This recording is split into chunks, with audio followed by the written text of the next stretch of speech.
Hello दोस्तों, कैसे हैं। तो चलिए एक बार फिर से स्वागत है आपका अपना यूट्यूब चैनल मास्टरमाइंड बीपीएस में। आज हम बात करेंगे संविधान से रिलेटेड टॉपिक राष्ट्रपति की। लेकिन राष्ट्रपति से पहले के जितने वीडियो सब आपको मैंने डाल रखे हैं, आप जो है अपने चैनल को खोलिए मास्टरमाइंड बीपीएस को, और संविधान की सारी वीडियो आपको वहां पर मिल जाएंगी। अब जहां पर हमने रोका था वहां था राष्ट्रपति। अब राष्ट्रपति से हम शुरुआत करते हैं, ठीक है। देखिए, राष्ट्रपति सबसे पहले पहला प्रश्न, राष्ट्रपति की यदि हम बात करें तो भारतीय संघ की कार्यपालिका शक्ति जो है वो राष्ट्रपति में निहित है।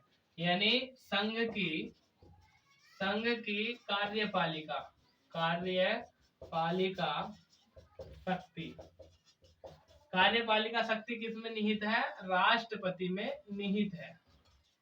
उसके बाद यदि हम यहीं से बात करें संसद की, तो भारत में संसदीय प्रणाली को अपनाया गया है। भारत में संसदीय प्रणाली को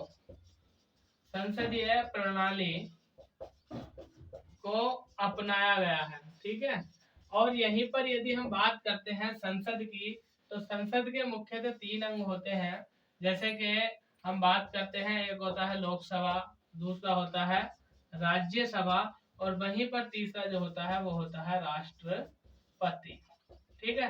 अब हम जो चर्चा करेंगे, आज का हमारा विषय, हमारा टॉपिक है राष्ट्रपति। राष्ट्रपति के लिए सबसे महत्वपूर्ण प्रश्न कि राष्ट्रपति के पद का उल्लेख, राष्ट्रपति के पद का उल्लेख भारतीय संविधान के किस अनुच्छेद में मिलता है? तो जो अनुच्छेद 52 है, यानी आर्टिकल 52 में राष्ट्रपति के पद का उल्लेख है। इसमें लिखा है कि भारत में एक राष्ट्रपति होगा। और राष्ट्रपति की यदि हम बात करें तो यह देश का संवैधानिक प्रधान होता है। यह देश का संवैधानिक प्रधान होता है। और वहीं यदि हम बात करें तो यह देश का प्रथम नागरिक भी होता है। देश का प्रथम नागरिक भी होता है, ठीक है। यानी भारत का प्रथम नागरिक कौन कहलाता है? राष्ट्रपति। और देश का संवैधानिक प्रधान यानी मुख्य व्यक्ति जो होता है वो कौन होता है? वो भी राष्ट्रपति होता है। अब हम बात करेंगे कि जो हमारा राष्ट्रपति होता है, राष्ट्रपति पद की योग्यताएं क्या क्या होती है, ठीक है। वीडियो को लाइक करो और चैनल को सब्सक्राइब भी करो, ठीक है। तो हम बात करेंगे राष्ट्रपति पद की योग्यताओं की। सबसे पहले प्रश्न ये आता है कि राष्ट्रपति के पद की योग्यताओं का जो उल्लेख है वो भारतीय संविधान के किस अनुच्छेद में है? तो योग्यताओं का उल्लेख आर्टिकल 58 में, ठीक है। इनका जो उल्लेख है वो भारतीय संविधान के आर्टिकल 58 में इसका उल्लेख है। अब योग्यता क्या है? पहली बात तो यह है कि वह व्यक्ति भारतीय हो, या हम कह सकते हैं जो राष्ट्रपति बनने वाला व्यक्ति है वह भारत का नागरिक हो। पहली योग्यता वह भारत का नागरिक हो। दूसरी योग्यता क्या है कि वह 35 वर्ष आयु पूरी कर चुका हो, यानी न्यूनतम आयु जो है 35 वर्ष है और अधिकतम आयु का कोई प्रावधान नहीं है। अधिकतम आयु का कोई प्रावधान नहीं है। तीसरी जो कंडीशन है वो यह है कि लोकसभा का सदस्य बनने की योग्यता रखता हो, यानी लोकसभा का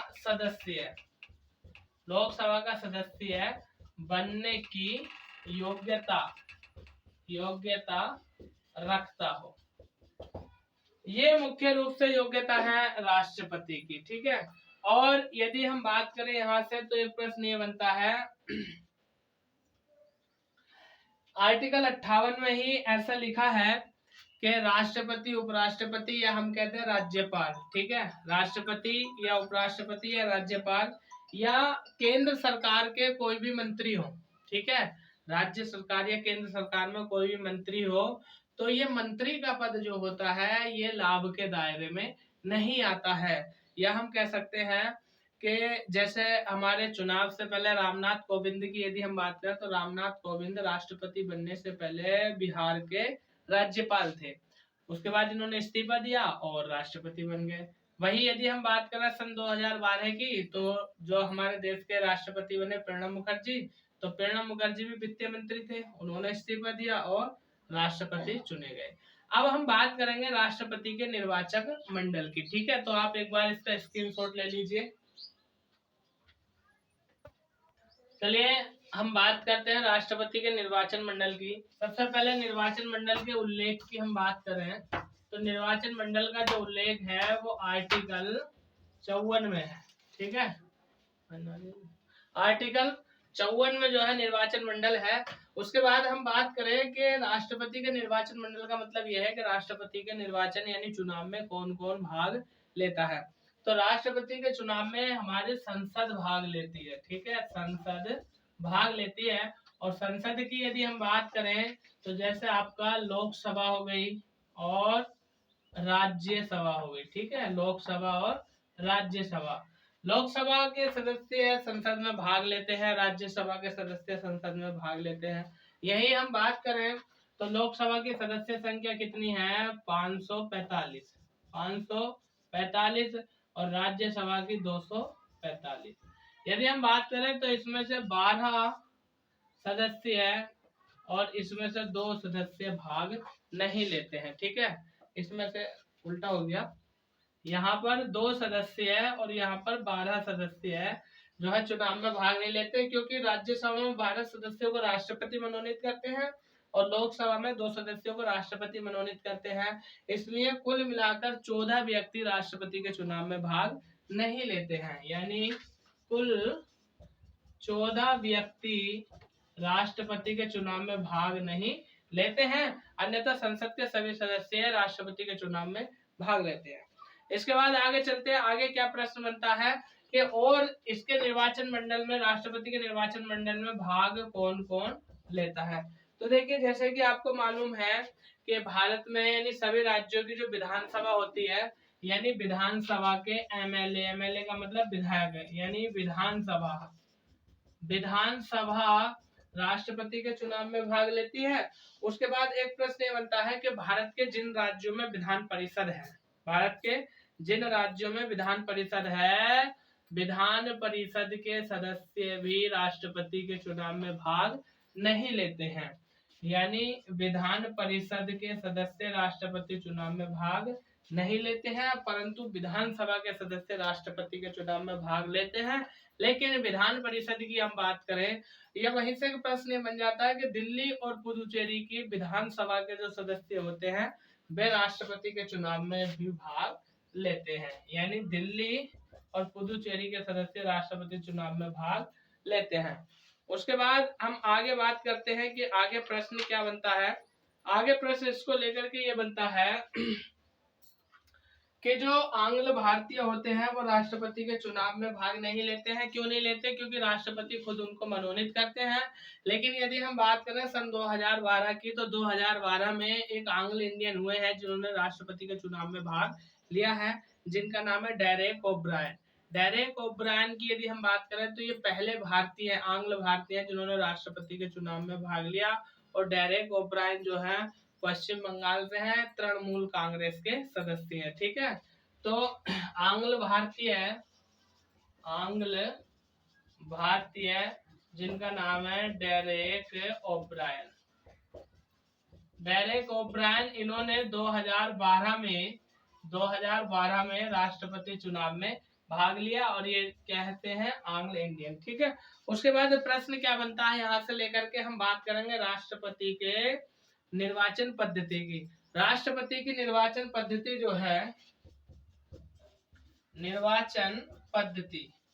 राष्ट्रपति की निर्वाचन पद्धति का जो उल्लेख मिलता है वो भारतीय संविधान के आर्टिकल 55 में निर्वाचन पद्धति का उल्लेख है। वहीं यदि हम बात करें तो प्रश्न आ जाता है कि राष्ट्रपति की निर्वाचन पद्धति का नाम क्या है, तो एकल संक्रमणीय अनुपातिक गुप्त पद्धति का नाम है एकल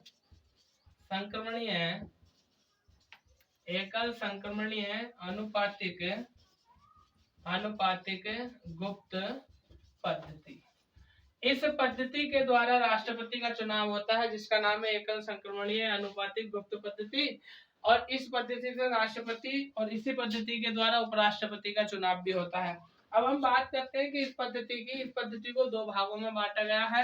एक को हम कह सकते हैं फर्स्ट पोस्ट द पास्ट, यानी फर्स्ट पोस्ट द पास्ट यानी अग्रता ही विजेता। इसमें होता क्या है कि राष्ट्रपति के बनने के लिए जो है ना कि निश्चित कोटा प्राप्त करना होता है, या हम कह सकते हैं कि इसमें ज्यादा वोट लाने वाला व्यक्ति राष्ट्रपति नहीं बनता है, बल्कि जो निश्चित कोटा प्राप्त करता है वह व्यक्ति राष्ट्रपति बनता है। ठीक है, यदि कोई व्यक्ति ज्यादा वोट ले आता है तो उसके वोट जो है हस्तांतरित हो जाते हैं, और यहाँ पर वोटों का जो मत किया जाता है वो किया जाता है वरीयता के क्रम में। ठीक है, एक बार इसका स्क्रीनशॉट ले लो, उसके बाद आगे चलते हैं। अब हम बात करते हैं कि जो राष्ट्रपति है, राष्ट्रपति के पद का उम्मीदवार कौन व्यक्ति होगा।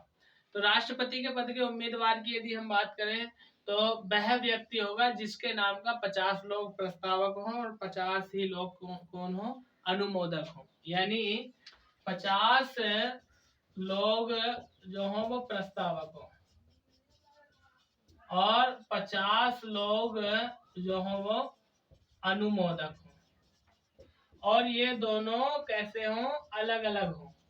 ये व्यक्ति अलग अलग हों, मतलब 50 लोग प्रस्ताव रखेंगे और 50 उसका अनुमोदन करेंगे, दोनों अलग अलग होंगे। तो ऐसा व्यक्ति जो है अपना राष्ट्रपति पद के लिए नामांकन भर सकता है, यानी कर सकता है। उसके बाद यदि हम बात करें कि भाई ये लोग होंगे कौन, तो ये वो ही लोग होंगे जो राष्ट्रपति के निर्वाचन मंडल में शामिल होते हैं, यानी जो राष्ट्रपति को चुनाव में वोट देंगे। उसके बाद एक और महत्वपूर्ण बात ये होती है कि जमानत राशि। यहाँ पर जमानत राशि की हम बात करें तो 15,000 होती है। जमानत राशि जो होती है वो 15,000 होती है, और निश्चित मतों का कोटा प्राप्त न करने पर ये जो है जब्त हो जाती है। और ये जमानत राशि जो जमा होती है ये आरबीआई बैंक में जमा होती है भारत की। उसके बाद प्रश्न ये आता है यहाँ से कि जब विधायक या सांसद राष्ट्रपति को वोट देते हैं तो उनके वोट का कीमत निकाला जाता है। और वोट की कीमत निकालने की यदि हम बात करें तो जैसे कि एक विधायक यानी एमएलए कहते हैं हम, ठीक है, एक एमएलए की कीमत निकालने के लिए उस राज्य की जनसंख्या, यानी जिस राज्य का वो एमएलए है, राज्य की जनसंख्या, और फिर दूसरा प्रश्न आ जाता है यहाँ से उस राज्य के विधानसभा सदस्यों की संख्या, यानी विधानसभा सदस्यों की संख्या। फिर यहाँ पर फार्मूले में एक चीज और लग जाती है जिसको हम बोल देते हैं गुणा 1/1000। यहाँ से जो है इस फार्मूले के द्वारा एक एमएलए की क्या निकल जाती है, वोट की कीमत।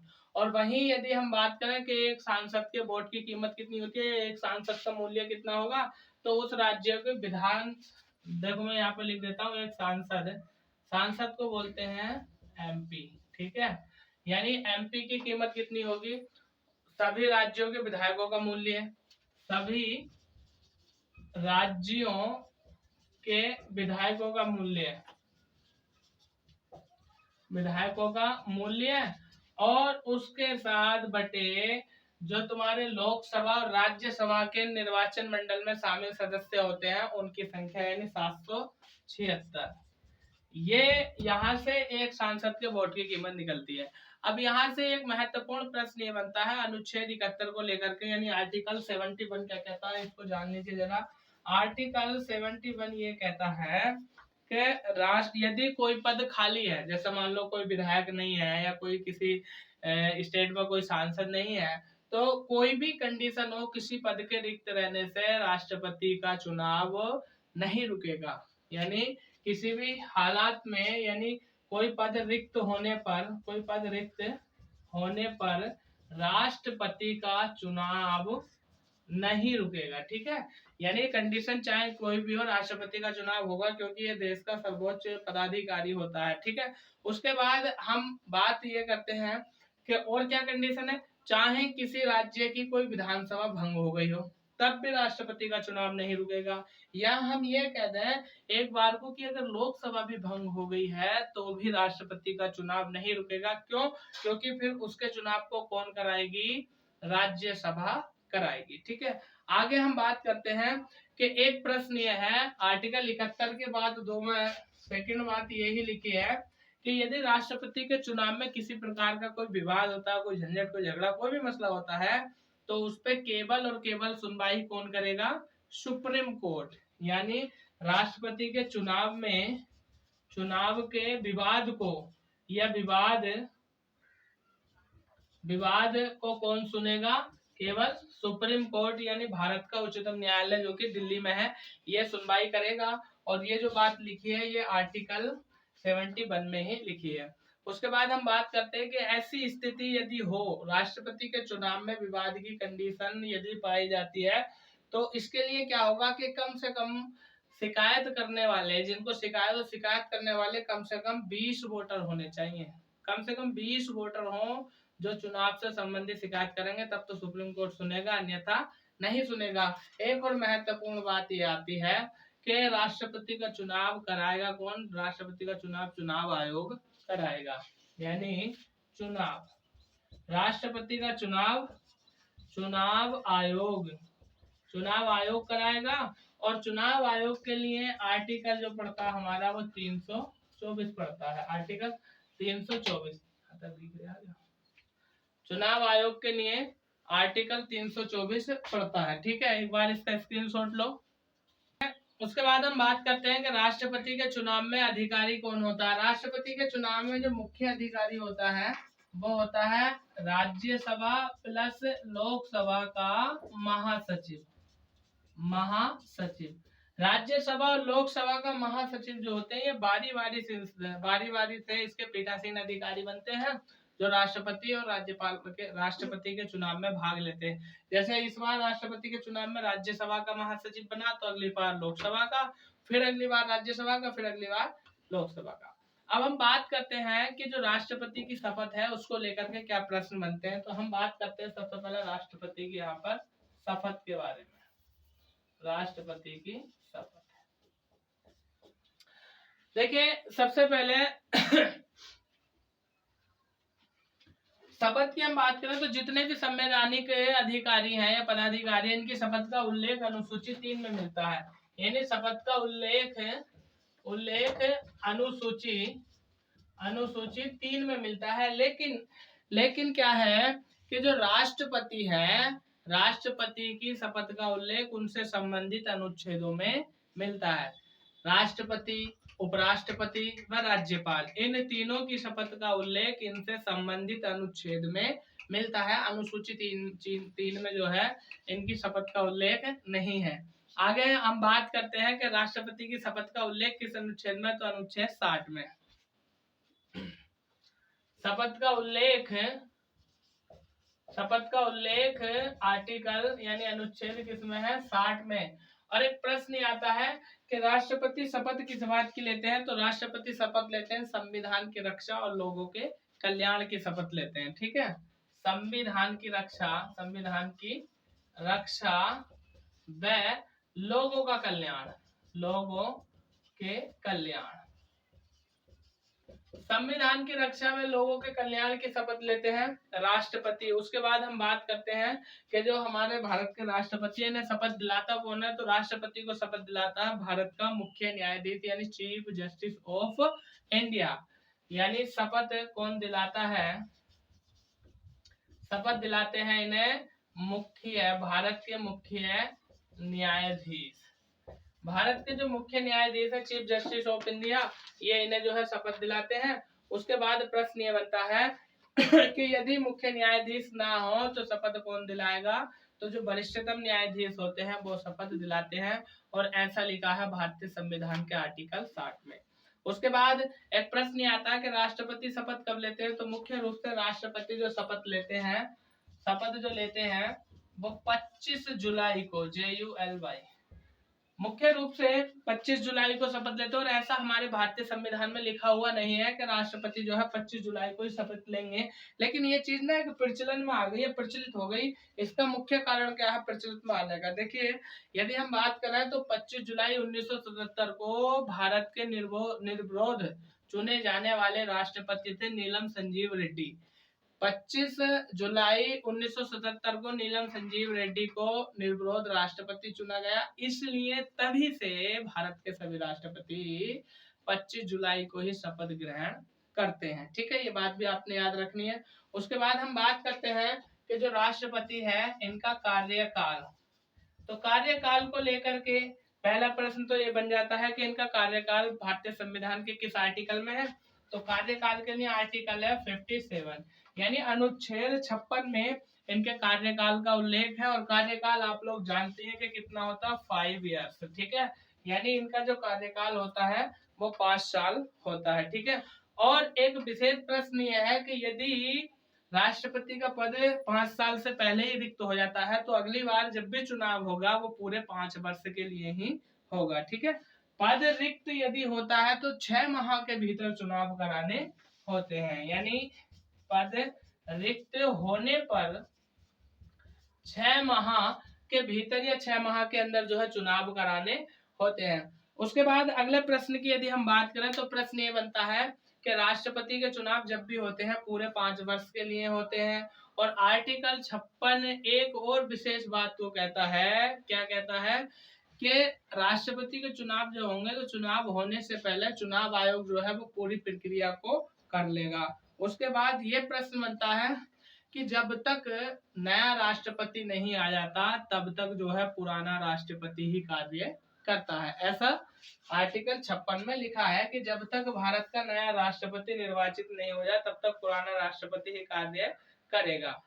फिर उसके बाद हम बात करते हैं कि भारतीय संविधान का एक आर्टिकल और है जिसका नाम है आर्टिकल 57, यानी अनुच्छेद 57।